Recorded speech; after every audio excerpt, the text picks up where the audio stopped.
Today, we're diving into an absolutely incredible story from the ancient world. We're going to uncover how a single piece of technology didn't just fuel an empire, it also paved the way for one man's unbelievable journey from being property to becoming one of the most powerful people in his world. You heard that right. It sounds like something out of the movie, but it is 100% historical fact. The man who basically controlled the finances of Athens, funding its trade, its armies, its whole operation. He didn't start life as a citizen. He started as a slave. His name was Passion, and you can't understand his story without understanding the secret of Athens' power. So how on earth does a person go from being legally owned by someone else to owning one of the most important banks in the entire classical world? Well, Passion's journey isn't just some rags to riches tale. It's one of the most extreme examples of social mobility in all of ancient history. Okay, look at how fast this all happened. Around 440 BC, Passion is a slave, but the guy is clearly brilliant. By 400 BC, he's risen to become the chief clerk at a major bank. Now get this, less than 10 years later, his owners retire, they grant him his freedom, that's called manumission, and then they just give him the bank, the whole business. By the time he dies, he's a full Athenian citizen, which was a status that was almost impossible for a former slave to achieve. So that's the real question, isn't it? Was Parmesan just a once-in-a-generation, off-the-charts genius? Or was there something bigger going on in Athens, something in the air that created the perfect storm for a rise like his? To really get Passion's story, we have to leave the city. We have to leave the bank behind. Because the key to his fortune, it wasn't kept in a vault. No, it was hidden deep in the ground, in the dry, rocky hills just outside of Athens.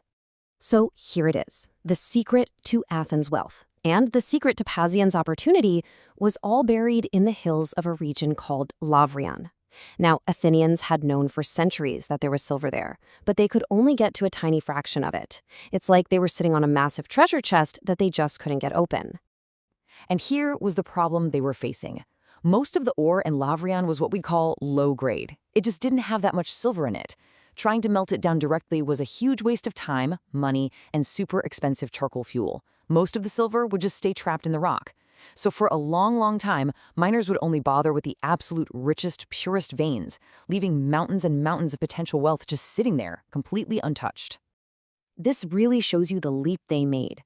For a long time, mining was a simple two-step deal. You dig up the really good ore, and then you smelt it. Easy. But a revolution was coming. They were about to add a third, crucial step right in the middle, processing. And that new step, well, it changed absolutely everything. All right, let's talk about the actual invention that basically turned Athens into an economic superpower. And it wasn't a new weapon or some political idea. It was a surprisingly simple but totally brilliant piece of industrial tech. This is it. This is the machine. The Athenians called it a katharisterion. We'd call it an ore washery. And yeah, I know, it looks pretty simple, just some channels and tanks, but this design, this simple machine solved the massive problem of low-grade ore and basically multiplied the wealth of Athens overnight. The idea behind it is just pure physics. It's so clever. First, you take that low-grade ore and you grind it down into a super fine powder, like flour. Then you use water to wash that powder through all those channels. Now, because the little bits of silver are much, much heavier than the worthless rock, they sink to the bottom and get trapped. The lighter, useless stuff just washes away. And here's the absolute genius part. Step 5. Lavrion is a really dry place. There's hardly any water. So they designed the whole system as a closed loop to catch and reuse the exact same water over and over and over again. Thanks to archaeologists, we actually know where this whole revolution kicked off. This map shows a place called the Bertsiko Valley. It might not look like much, but this little valley was basically one of the world's first industrial parks, a real-life laboratory for this brand new technology.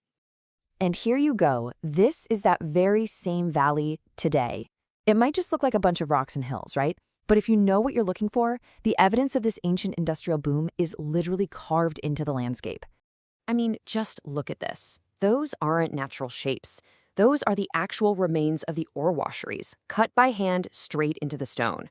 And there were dozens of them, hundreds maybe, all packed together along the valley, just churning through ore and pulling out silver. This was industry on a scale the world had never really seen before.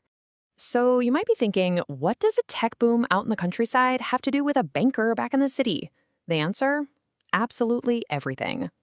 All of a sudden, every single chunk of that worthless, low-grade ore was now a source of pure profit. The amount of silver flooding into the Athenian economy, it just exploded. This massive influx of cash created opportunities that had never existed before. It fueled everything: trade, new construction, brand new businesses. And that is how we get back to our banker, Passion. This silver boom created a supercharged economy, and that new economy needed people who could manage all this new money. It created a world where a brilliant, ambitious man, even if he was a slave, could rise to the very top. Passion's incredible story was only possible because of that simple ore washery. And it wasn't just him. Check out this quote. It shows you just how sophisticated these operations were. Passion's wife, Archippe, was basically his business partner. She knew the whole operation inside and out. These weren't just simple money lenders. They were running complex financial empires, true family businesses built on the back of this new silver wealth. So this new world of high finance and high technology built the golden age of Athens. It really did. But it all came with a heavy price. 1,000. That's the number of shields, military shields for soldiers, that Passion personally bought and gifted to the city of Athens. Think about that. It's just a staggering display of wealth, a sign of the unbelievable fortune he built for himself. His bank had made him one of the richest men in the entire Greek world. In the end, Passion's bank and the Lavrion silver were two sides of the very same coin. His bank funded the businesses that made Athens rich, and that silver paid for the powerful navy that made Athens an empire. But we have to remember what was truly powering this whole engine. The brutal, back-breaking work down in the mines and in those processing workshops, the ergasteria, that was all done by tens of thousands of slaves. We're talking entire families, including women and children, who lived and died right there on site. And so that leaves us with this final, really tough question. Papation's rise from slave to silver king is an amazing story of human ingenuity and incredible opportunity. And it was all made possible by a technological revolution that paid for a golden age. But it was all built on a foundation of silver, dragged from the earth by enslaved people. And that forces us to ask, what is the true cost of the kind of innovation that builds an empire?